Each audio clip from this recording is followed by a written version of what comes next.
নমস্কাৰ। ইয়াৰ আগৰ ভিডিঅ'ত আমি ক্লাছ 10ৰ 2 নম্বৰ চেপ্টাৰৰ 2.3 দিয়া 1 নম্বৰ আৰু 2 নম্বৰ অংকখিনি কৰিছোঁ। আজি আমি 3 নম্বৰ অংকখিনি কৰিম। 3 নম্বৰ অংকটোত দিছে যদি দুটা শূন্য √5/3 আৰু -√5/3 তেন্তে 3x⁴ + 6x³ - 2x² - 10x - 5 বাকি আটাইবোৰ শূন্য উলিওৱা। আটাইবোৰ শূন্য আমাক উলিয়াব দিছে।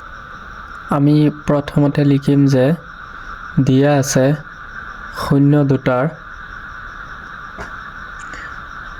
√5/3 আৰু -√5/3 এতেকে উৎপাদকটো হ'ল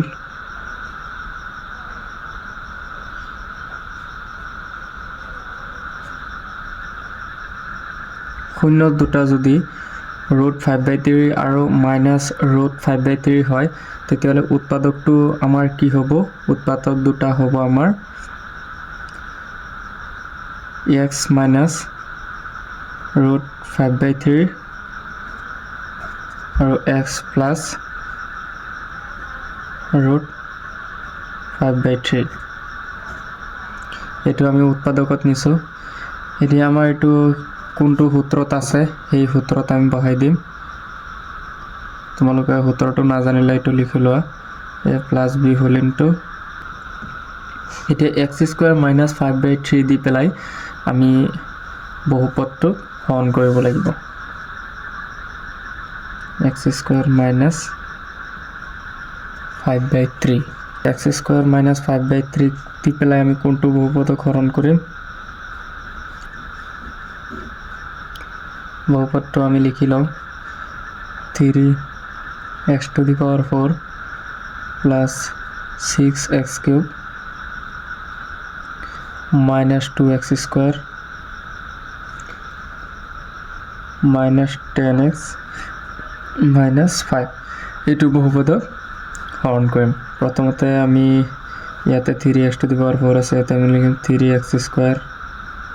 এতিয়া 3x² দি পেলাই এই বহুপদটোক আমি পূৰণ কৰিলে পাম প্ৰথমতে 3x⁴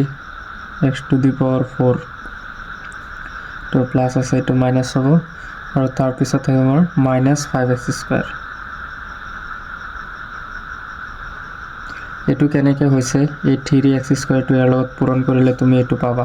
কেনেকৈ পাবা তোমাক মই অলপ ষ্টেপ এটা দেখাই দিছোঁ চোৱা। 3x² ইনটু -5/3 সৰি এইটো -5/3 + x²। এইটো আমি উল্টাকৈ লিখিছোঁ, তুমি চিধা কৰি ল'বা। এতিয়া চোৱা ইয়াতে কি থাকিব আমাৰ এই 3 যেতিয়া xৰ লগত পূৰণ কৰিম তেতিয়া হ'ব 3x⁴ আৰু প্লাছে মাইনাছে মাইনাছ। যেতিয়া এইটো আমি ইয়াৰ লগত পূৰণ কৰিম 3 কেঞ্চেল হৈ যাব, 5x² লগত পূৰণ হৈ থাকিব 5x²। এতিয়া 3x⁴টো আমি ইয়াত লিখিছোঁ আৰু -5x² আমি ইয়াত লিখিছোঁ। এইটো তুমি বুজি পাইছাই। এতিয়া এইটো কেঞ্চেল। ইয়াতে থাকিব আমাৰ 5টা প্লাছৰ x 2টা মাইনাছৰ x। ইয়াত থাকিব 6x³ এইটোতো নামি আহিব প্লাছ 3x² - 10x - 5। এতিয়া নেক্সট ষ্টেপ 6x³ পাবলৈ হ'লে আমাৰ ইয়াত লিখিব লাগিব 6x। এতিয়া 6x³ 3 6 2 বাৰ 2 5 10 - 10x।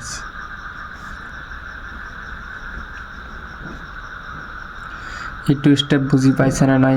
মই আকৌ এবাৰ বুজাই দিছোঁ চোৱা। এইটো যদি তুমি 6x দি পেলাই কাক পূৰণ কৰিবা? x² - 5/3। এতিয়া 6x যদি ইয়াৰ লগত পূৰণ কৰা তেতিয়াহ'লে হ'ব 6x² আছে ইয়াতে 6x² আৰু ইয়াতে আছে এটা 6x³।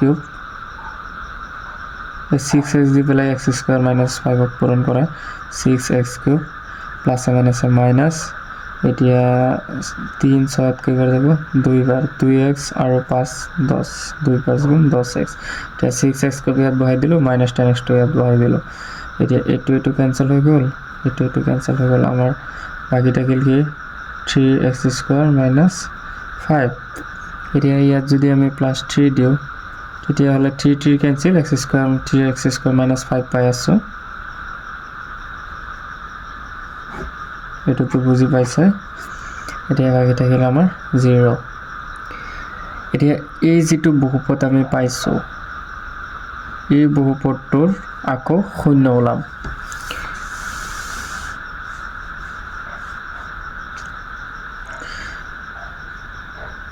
x² + 6x + 3 এটো আমি এতিয়া উৎপাদকত ভাঙিম ইয়াতে তুমি এগেইন বুলি এটা লিখি লবা